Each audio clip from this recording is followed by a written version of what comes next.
Thank you so much, Dr. Petruccione, and thank you to the organizers for having invited us to today's talk.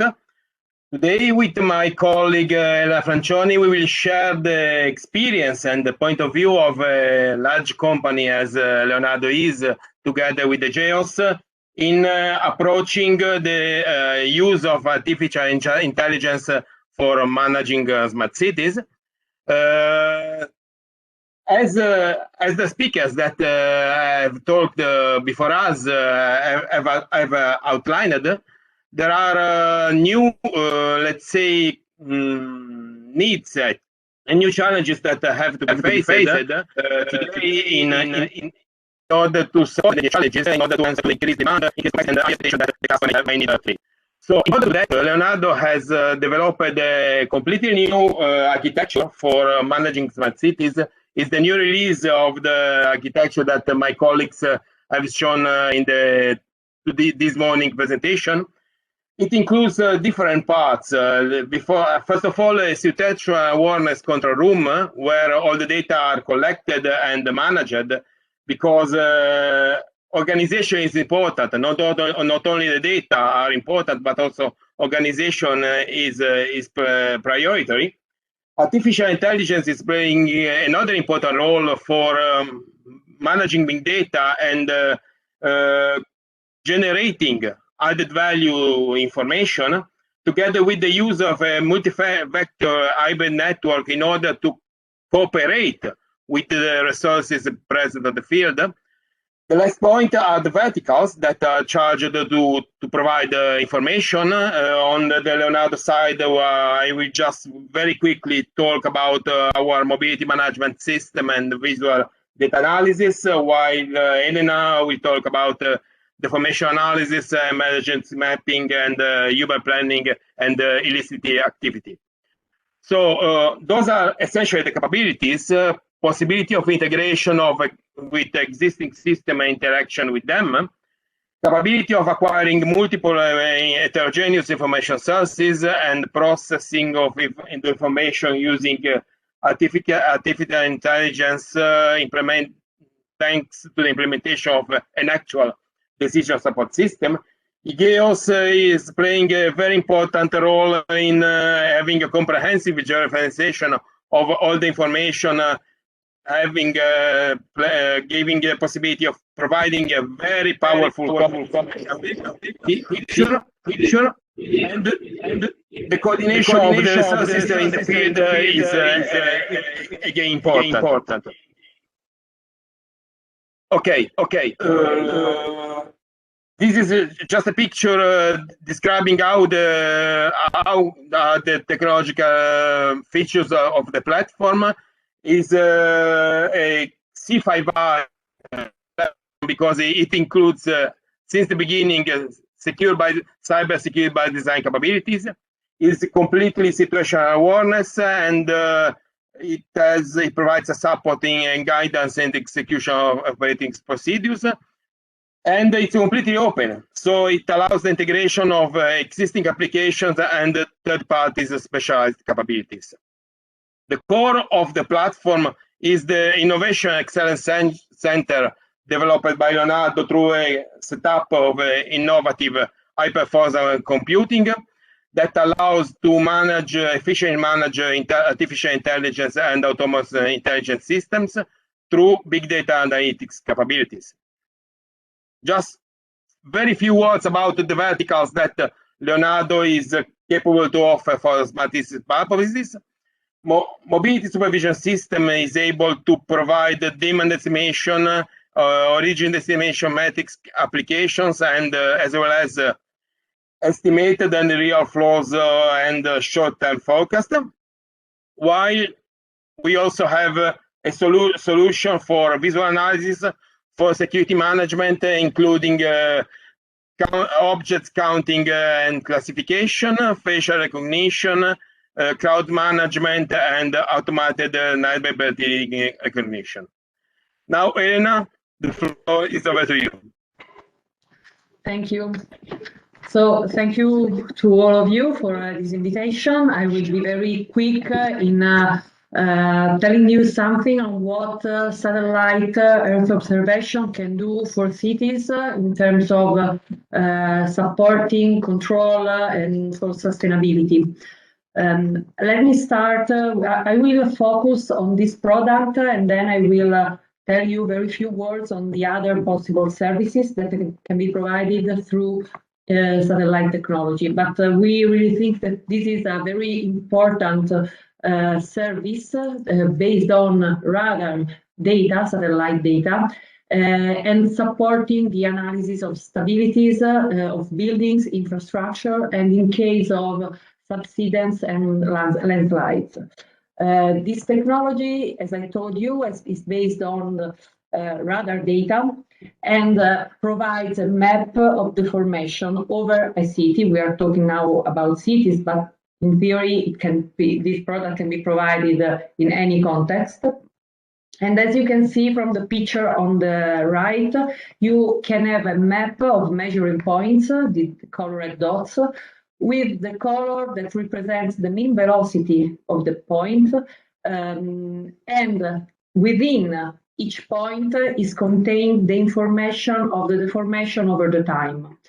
It is very important to stress that with these technologies, you provide millimeter measurements that can be magician, I would say, but it's true, and allows you so to identify very slow movements that can be some precursor of a major disaster, of building collapse, and so on. To do this, we haven't sent any team on field or people on field to install sensor. It is something, all these points are something that are extracted automatically from by the use of a specific algorithm by the analysis of this stack of radar images. So it's something generated in an automatic way. On the next slide, we can see an example of application for this product. First, let me spend another word on the technology and of the satellite. For this very high resolution analysis, we use Cosmos SkyMed data that is a radar, Italian radar constellation. We have the exclusive rights for reselling this data. And that has a very huge archive that is building on day by day over cities and important sites all over the world. So for sure, also in your region, there are some sites that are monitored on which data are acquired. And so we only need to generate the analysis. On the next slide, we can see an example of this powerful technique. This has been applied over a building in Rome that collapsed in 2016. But we performed this analysis exploiting this huge archive of data. And we were able to demonstrate that this deformation that you can see in the picture, so you see a side in blue color, so moving in one direction, and the side of the building in red color, that means moving in the opposite direction. So the building was tilting in such a way. It could have been possible to identify this deformation from the satellite. So with a very bird's eye view all over the city, it would have been possible to identify this deformation years before the collapse. So starting from the end of 2012, it is clear that something was happening. It has needed 4 years to reach the collapse. So in 4 years, they could have had time enough to prevent the collapse. So this is an example of how we can use this technology to prevent critical damages to buildings, or, as in the next slide, to infrastructures. So this is another case in which we have monitored road infrastructure, and in which it has been highlighted a red area that corresponds to a landslide. And by the use of this historical data that provides you a sort of time machine, allowing you to go back on time if you have the data, we have been able to identify the origin of this, the trigger of this landslide involving the infrastructure. That was a small an earthquake happened in the past. So again, the power of this technology is also to go back on time and to provide at the same time very high resolution data and very high resolution measurement. On the next slide, and I will be very quick. We can see a completely different application outside cities. We are in a mining site environment, just to show you a different use case. And in this specific case, we are monitoring the slope of a mining pit. But this technology is also used for monitoring of tailing dams, that are the most critical assets in a mining site environment. Then, by the use of a specific application that we have developed in order to provide additional functionalities to analyze this kind of data, it is possible to extract additional value from this kind of analysis. So, for example, the deformation profile along the slope of this mining pit. The next slide, that is the very last from my side. I just want to show you some other examples related to what Earth observation satellite can do for cities. First, emergency mapping. We as GEOS are the leading provider for emergency mapping service, for Copernicus service, that is the most important worldwide Earth observation program, and it's a European program. And we provide emergency mapping. This means that we provide within very few hours since the satellite acquisition maps reporting a damage assessment of what has happened after a critical event. That can be a flood event, an earthquake, but also humanitarian crisis, so refugee camps monitoring, and so on. We can provide support for urban planning by the use of this, as I already mentioned, this bird's eye view from the top, very wide area. It is possible to monitor very wide areas with high resolution. So it is possible to correlate this information with information coming from on-field and database coming from the territory, and to identify also illicit activities, as could be illicit dams or illicit building construction.